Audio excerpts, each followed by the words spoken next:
वैभववाडीत झालेल्या कार्यकर्ता मेळाव्यात खासदार विनायक राऊत यांनी आमदार नितेश राणे आणि माजी आमदार प्रमोद जठार यांच्यावर जोरदार टीका केली आहे।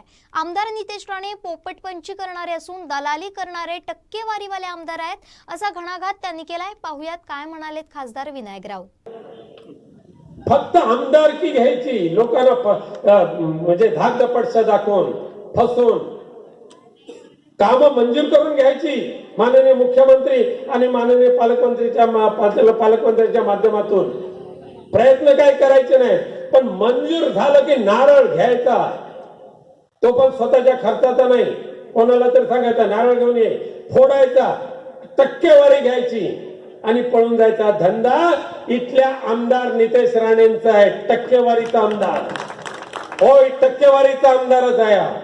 काय केलंय लोकांसाठी आम्ही सांगतोय। या मध्ये एक पोपटपंची करणारे माणूस येऊन जातो इथे, म्हणजे पहिल्या वेळेला लोकांनी निवडून दिलं, 35 मताचं फक्त हे दिलं होतं, जास्त नाही दिलं, त्यांची तेवढी क्षमता होती, 35 मतं जास्त घ्या निवडून या, आमदार झाले।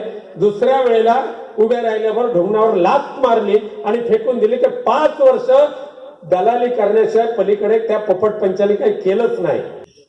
पोपटपंची दलाली, आज माझ्यावर दिवस रात्र आरोप, विनायक राऊत रिफायनरीचा दुश्मन, होय हाय दुश्मन, कारण मला तिथल्या लोकांची बाजू घ्यायची आहे, मला तिथल्या लोकभावनेची कदर करायची आहे, तिथल्या देवदेवतांचं आम्हाला रक्षण करायचं आहे, तिथल्या मुस्लिमांच्या मशिदीचं आम्हाला रक्षण करायचं आहे, तिथल्या भूमीचं आम्हाला रक्षण करायचं आहे।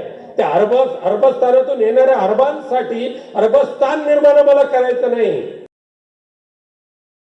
तुम्हाला जर हा व्हिडिओ आवडला असेल तर लाईक करा, शेअर करा आणि सबस्क्राइब करायला विसरू नका।